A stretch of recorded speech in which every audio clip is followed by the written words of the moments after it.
Yo, what's up? Avian here, and today we're going to be talking about championship week, who won, who lost, and where I put them in the rankings, and how I view the top four and where they should be placed in the first like 2 or 3 out. So without further ado, guys, let's get right into it. Alright guys, so here's my top 25. Obviously I have Alabama number 1. They killed Georgia 41-24. This game wasn't even close. I mean, it was close in the first quarter, but the second quarter it just got away from Georgia. Bryce Young was 26 for 44, 421 yards, 3 touchdowns. I think that's an SEC championship record. Stetson Bennett was 29-48, 340 yards, 3 touchdowns, 2 interceptions. Georgia couldn't run the ball at all. I mean, Alabama ran the ball okay, but really the receivers for Alabama, Jameson Williams had 184 yards in this game, and he obviously proved the difference. And Georgia's defense isn't as good as we thought it was, which I kind of thought. They didn't play any good offenses like this entire year other than Tennessee maybe, but Alabama has got a real offense and they exposed them. So now we know that Georgia's defense wasn't all that, and it isn't all that. So then when we look at their offense also isn't that good. Their running game is okay at best, and their passing game is okay at best. They were a defensive team, and then when that defense got exposed, Alabama just tore them apart. And honestly, for this game, I'm going to put the blame on Kirby Smart because he didn't play JT Daniels. I know Stetson Bennett played good like this year, but they didn't play anybody really that gave them a challenge on defense. And JT Daniels is just a better player, and he probably would have made a difference in this game. And the quarterback woes for Georgia keep on going. I don't even know why all these 5 stars go there, because Kirby Smart does not know what to do with them. So yeah, that's my little rant on Georgia. As you guys see, I have Georgia at number 4. I put Cincinnati above them because of how bad they looked in that game. And next I got the Michigan Wolverines, number 2. They played Iowa and they beat them 42-3. I told you guys all year Iowa hasn't looked good this entire season. They can barely beat like bottom level teams, and Michigan exposed them, which I thought they would, but I didn't know that they win by 39, to be honest. Michigan's defense is for real, and their offense is alright. K. McNamara was 16-24. He had 1 touchdown, 1 interception. And Spencer Petras, I think Iowa had 3 different quarterbacks playing this game. Spencer Petras was 9 for 22, 137 yards, and then Padilla, I think that's his name. He was like 10-15 for 38 yards, something like that. Michigan ran the ball pretty effectively with a bunch of different people. They ran like so many different people in this game. And, you know, Jim Harbaugh got his first Big Ten championship win, which is great for him, great for the program. And we'll see if he can keep that going in years to come. But we'll see if they can actually dethrone Ohio State in the Big Ten East. Then after Michigan, we got Cincinnati. They played Houston in their championship game. They won 35-20. And honestly, this game was closed at halftime. It was 14-13. And then Cincinnati just went crazy in the third quarter. They scored 2 touchdowns in less than a minute, I'm pretty sure. Something like that. And they scored 21 points. Houston didn't score anything. And that was just the end of the game right there. Houston let it go. So I do have Cincinnati making the playoff at that 3rd spot.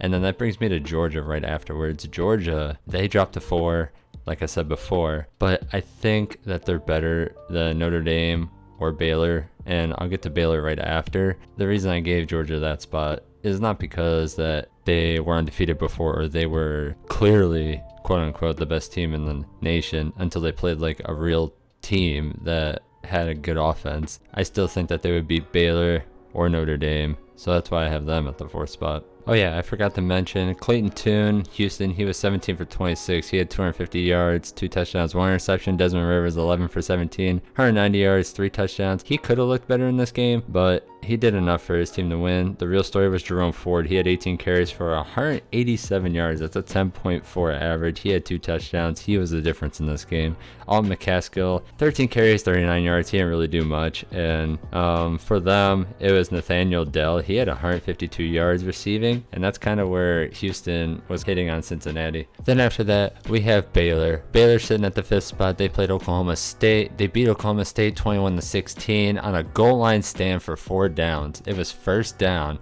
on the Baylor 2, and Oklahoma State could not get in the end zone. 4 downs. Baylor's defense, they came to play on that goal line stand, and they stopped that last play. That was almost a touchdown. It was like half yard from being a touchdown. So congratulations to the Baylor Bears for winning the Big 12. Congratulations to Blake Shapen, the backup quarterback. He was 17 for 17 in this game to start, and that's just absolutely ridiculous. He threw 3 touchdowns as well. Spencer Sanders was 31 for 46, 257 yards, and he threw 4 interceptions. 4. If he wouldn't have thrown a couple of those, they would have won this game. Maybe even won. If he would have just had 3 interceptions, they probably would have won this game. Definitely did not play well, and they did not run very well. Both teams didn't really run it very well at all because they both have good defenses. This was a very defensive game all the way up till the end. Baylor just snuck out the win at the end. They didn't really do anything in the second half. Oklahoma State came back a little bit, and I have Baylor being that first spot out. Then the second spot out, I have Notre Dame sitting at the 6th spot. They didn't play. And at the 7th spot, I have Ohio State. They didn't play. And then after that, we have Utah. Utah, they beat down Oregon again, guys. Like, they just own Oregon. Oregon is not that good. Their defense is okay, I guess, but their offense is bad. Without CJ Verdell, they just don't look good. And they haven't looked good ever since that Ohio State game. So I'll harp on Oregon a little bit later, but Utah, they played a great game. Their defense is for real, and they're going to be playing in the Rose Bowl against Ohio State, and I'm pretty excited to see that game. But let's talk about the stats real quick. Utah won this game 38-10. They won the other game against Oregon 38-7, so this is pretty close. Anthony Brown was 13 for 24, 147 yards. He had 2 interceptions. And Cameron Rising, who was 15 for 24, 170 yards, 1 touchdown, 2 interceptions. Travis Dye had 15 carries, 82 yards. Tavion Thomas, 18 carries, 63 yards. This game was dominated by Utah. Utah controlled the entire game. They just didn't let Oregon go anywhere. They didn't even let them get above like 230 yards. Great game for Utah, great win, and that'll probably be the last time they win the Pac-12 championship with how USC is rebuilding. And then after Utah, I have Ole Miss. Ole Miss didn't play, and then I have Oklahoma State at 10. We just talked about them. They did not live up to expectations. I have them sitting around at the top 10. I have Michigan State at 11. They didn't play. After that, we have Pittsburgh. Now, Pittsburgh played Wake Forest, and they won that game 45-21. Actually, Wake Forest didn't score a point after the first quarter. They scored all 21 of their points in that first quarter, and after that, it was just all Pittsburgh. Pittsburgh put up 31 points on them, unanswered, and they took this game after that first quarter.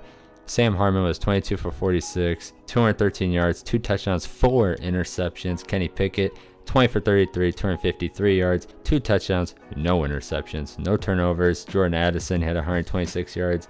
They did their thing, and they got the win. And this might be the only time Pittsburgh wins the ACC because of how Clemson is, and I guarantee Clemson's going to be back next year, and they're not going to play nearly as bad as they did, especially at the start of this year. Then after Pittsburgh, I got BYU, Oklahoma right after them, and then we got the Louisiana Raging Cajuns. They won their game 24-16 over Appalachian State. Chase Bryce was 12 for 30, had 119 yards, 1 touchdown. Levi Lewis was 15 for 30, 210 yards, 1 touchdown. Imani Bailey, he had 14 carries, 117 yards. He played very well. Cameron Peoples, he had 8 carries, 61 yards. He played all right. The real story of this game, again, came down to defense. I think both defenses played very well. It's a very low-scoring game. I'm just happy for the Raging Cajuns after losing their first game of the year to Texas that they climbed all the way back to go 12-1. Then after them, I have the Clemson Tigers, and after Clemson, I have Oregon. Oregon lost to Utah. We all know, just talked about it. After them, I have NC State, and after them, I have Houston. Houston, I believe, is a better team than Iowa, which is why I have them 1 spot above them. Both these teams lost, but I just thought that Iowa's loss was a lot worse, and I believe Houston has a better offense, so I think they would win, which is why I have them above them, if that makes sense. And after them, I have Iowa, obviously. And then we have Texas A&M at the 21st spot, and then we have Wake Forest right after them. They lost to Pittsburgh, so they're at the 22nd spot. And then we have UTSA. They play on Friday. They won their game 49-41 against Western Kentucky, and they finished their season 12-1. They were very impressive this entire year until they lost that one game, so I had to keep them in the rankings at the 23rd spot. This game was pretty high scoring, to be honest. Bailey Zapp was 36 for 59 for 577 yards. He had 4 touchdowns, 2 interceptions. Those are some insane numbers. 577 yards is a lot. Frank Harris, he was 19 for 28. 218 yards, 2 touchdowns, but Sincere McCormick, this man was 36 carries, 204 yards, 3 touchdowns. He got a boatload this game. On the other side, Mitchell Tinsley, he had 9 receptions for 173 yards. So UTSA just wanted to run the ball more, and Western Kentucky just tried to pass their way to victory, basically. And they basically had the same amount of yards this entire game, except I'm pretty sure Western Kentucky had more turnovers. They had 3. So they probably would have won this game if they didn't turn the ball over. And then last but not least, out of the teams that played yesterday, Utah State played San Diego State. They won that game 46-13. San Diego State got exposed. You know, they were riding high this entire year. off of like their win over Utah and winning so many games, and they were just not a good team, and Utah State just truly exposed them in this game. Logan Bonner was 29 for 42, 318 yards, 4 touchdowns, 1 interception. Jalen Maiden, 5 for 6, 50 yards, 1 touchdown. Both the running backs really didn't play that well. Brandon Bowling, he had 8 receptions, 154 yards. They just took control of this game from the get-go, and they never looked back. San Diego State, they had 2 fumbles, lost both of them, and they just did not play well. So congratulations to Utah State. They're at my 24 spot. Then finally, rounding out my top 25, I have the Kentucky Wildcats. I just think Kentucky had a better overall season, especially more than expected. So I decided to put them in there over like teams like Arkansas, Mississippi State, Minnesota, just teams like that. And I want to thank you guys for, watching like every video, being here. I'm going to make a video after the college football committee like reveals their top 4, and we can talk about it. And then I want to do some bowl game predictions when they come out with the bowl team scheduling, and then we'll go from there. So on that note, thank you guys for watching the video, and I'll catch you guys in the next one. Peace.